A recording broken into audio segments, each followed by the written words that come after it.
And please.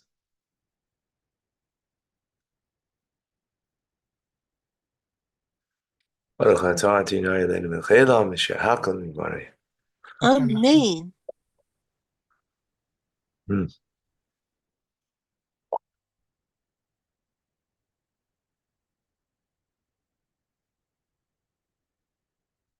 Okay. Welcome, folks. Good Tabach. Shavua Tov. Good week. A Chodesh Tov. A good month.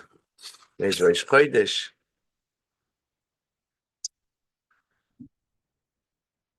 Yeah. Month of Geula, the month of redemption. L'chaim. So, continue with our mimer.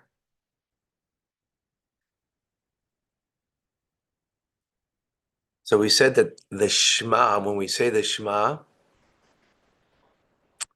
in the Shema it says B'chol Ma'idecha, that we serve God with all our with our very much, beyond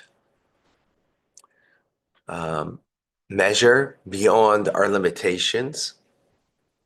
And that gives us the power that throughout the day we can rise above the human condition, our own limitations, from the power of the prayer of the Shema,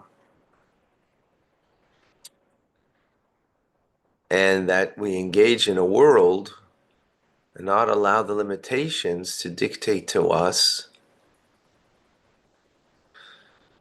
and how we use our day and serve. Therefore, God gives us all the things that we need.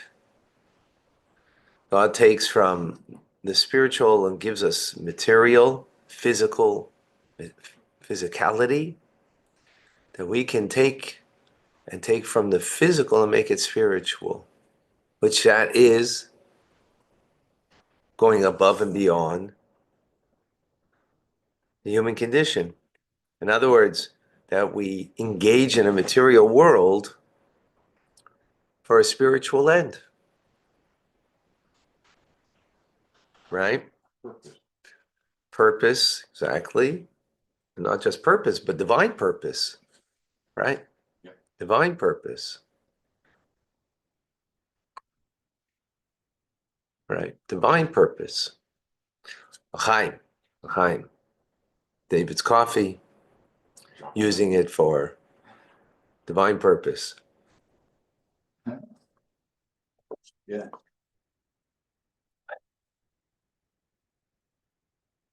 So this then is as as it was in the days of going out of Egypt. I will in the future show you wonders. In other words, in the times of Mashiach, that's the future. That's our future. Does our future look good? No, it looks great, right? And it says just like in the days going out of Egypt, it doesn't say the day, meaning plural, meaning every day since that epic day that we went out on the 15th of Nisan, 3,337 years ago, to be precise. Yeah, 3,000. We Jews have good memories. Don't remember yesterday, but 3,337 years ago, this very day, yesterday's Torah reading is what we heard from Moses. This month is for you, right? The beginning of the month, we need to know the first mitzvah that we were given, how to make the month, know when the month begins, right? Because on the 15th of the month, we are going to go out of Egypt. So we went out Be'etzem Hayom Hazeh in the essence of the day. Then that, since that going out has been drawn, ever since that we have the capability of going out of our Egypt, meaning out of our Mitzrayim, Meitzarim, our limitations, our boundaries, those limitations that we think in our minds that and we feel in our hearts that, this is how much I can do for God. This is what I can accomplish in my purpose is, till here. More than that, not capable.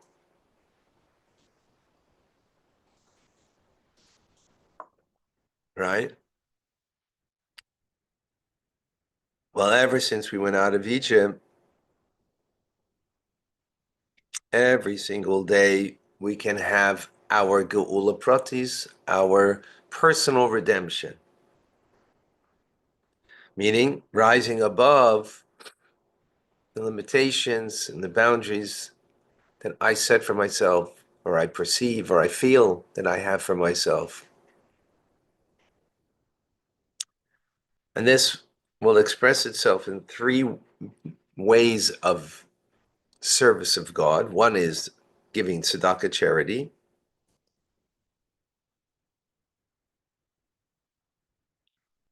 which giving charity, excuse me, is inclusive of all the acts of loving kindness, that it is something we can do beyond limitation.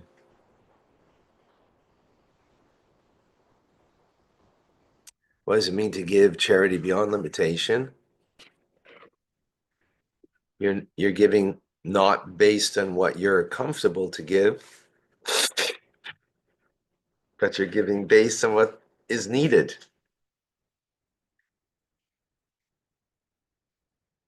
In a given situation, for example, right?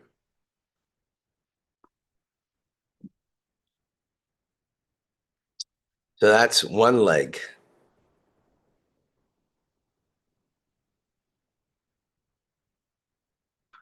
Likewise, when it comes to prayer, another leg of divine service, tzedakah, acts of loving kindness, prayer, we also have limitation. What's a limitation of prayer? Because we're all what we call torrid. We're all fakvetched. How do you say that? We're all um, we're all like we feel the burden. We're all burdened. That's the word. We all have a burden, right? Whatever it is. Could be because of business, right? I gotta, it's a work day and I've got to be at work at a certain time and I'm kind of rushing. Or it could be other, you've got to help somebody today in something, right? So that's on your mind, whatever it is. So to pray with a mitzibur, with a congregation, with a minyan, or that you should have proper intent in your prayers, and that's a challenge. There's always something on your mind that kind of takes you away. At least I know I have that, right? I have that challenge. Nonetheless, you put that aside,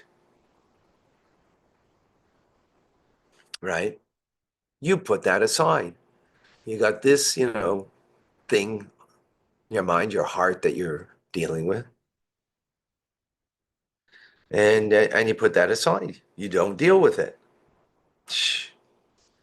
Yeah, that was a challenge yesterday.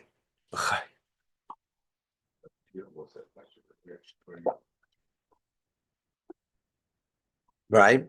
And you focus in on your prayers, that they're with proper intent. That is going beyond your limitation. Your limitation right now is, this is sort of like, this is something you have pressing, some pressing need. That was the word. Torah is a pressing need, not a burden. That was there's a pressing issue. So those pressing issues, you know, occupy our minds. Whatever it is, something, it could be a small thing, it could be a big thing, it doesn't matter. For you, it's pressing. So when it comes to prayers, it's very easy then that your prayers are not engaged with proper intent and proper engagement. So to put that aside, that pressing issue, that's going beyond your personal limitation. Likewise, when it comes to the study of Torah, the third leg that the world stands on, right? That you set a time always for study of Torah. And guess what? When you study, that's what you're doing, right? That's what you're engaged in. You're given over to that. Like right now, right? Making a set time every single day. And on Shabbos and Yom Tov, even more so. In a manner that is beyond your limitation. What does that mean, your limitation?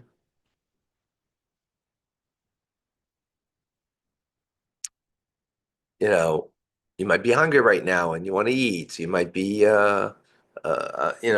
other things that are occupying your mind, your thoughts, and you put that aside and you're completely focused. You're not even um,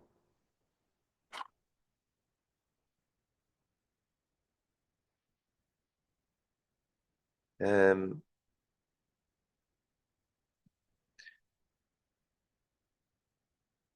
not even doing any other thing, not just focused. That's a bittul. That's self-effacement. That is going beyond the human condition. Right? You might be naturally a multitasker, right? I know I am, to my detriment, because then you're not focused on what the specific task. So when it comes to Torah learning, well, when I'm teaching, I'm not multitasking, really. But other times I might. If I was listening, I might multitask, like you're listening. So what does it mean to really learn? You're not multitasking. You're completely focused. That's going beyond your boundaries. If you are a multitasker, for example, just giving it by way of example. The point is, the general idea of this Avodah is self-effacement of our boundaries and limitations, whatever they might be.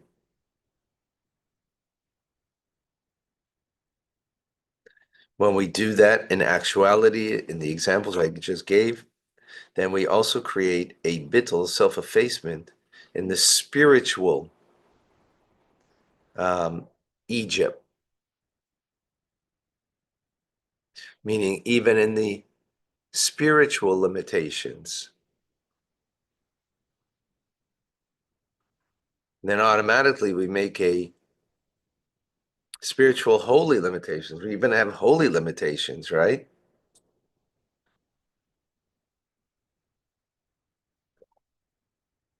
And then automatically we will make a breakthrough in the limitations of the negativity in our lives until we nullify the Egypt in me, the limitations in me. Until then will be the actuality and the physicality of this world, also that negativity, right? Because there's limitations that are, shall we say, positive limitations, or I don't know if that's the right word, or holy limitations. And there's limitations that are negative. So we're gonna do away with all of that.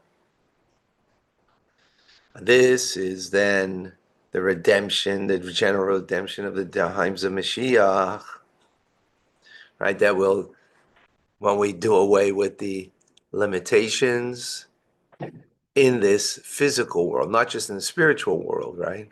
But in the physical world, ultimately, that will be times of Mashiach, right? The limitations that we feel that the human condition is, I've got to be greedy, that there must be, um, war. Those are all limitations of this world. No, it'll be all gone with. And this then is why we will still mention going out of Egypt in the times of Mashiach, even though we've just got rid of all the limitations, right? In the times of Mashiach, the Messianic era. Why? Because the kind of limitation we're going out of now is what we call iskafia. We're bending our nature. We're bending the human condition. Times of Mashiach, it's transformed. But there's something special about bending yourself, right? Transforming, in a sense, is greater, but there's something special about bending. Because when you transform, you become it, right? When you bend yourself, you didn't become it. You just allowed for more of the divine. You take the elastic and you stretch it. So you stretched, but the nature of the elastic is to go back. So, but there is something about stretching yourself, right? As opposed to transforming yourself. Stretching yourself,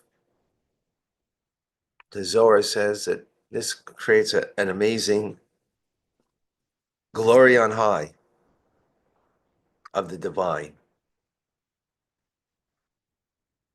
Um,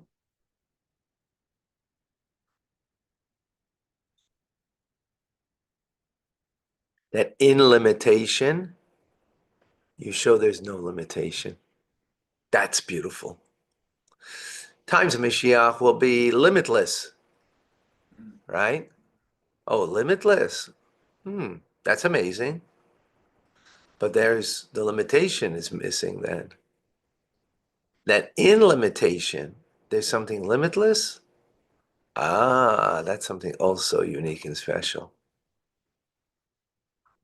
So that's why we will remember going out of Egypt.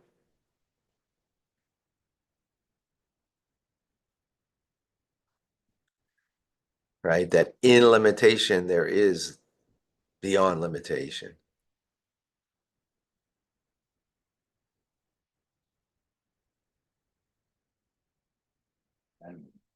Yeah.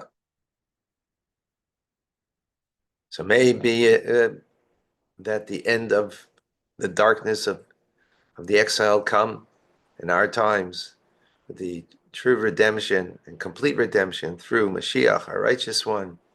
And we'll see with the flesh of our eyes the promise of just like the days of going out of Egypt, I will show you wonders.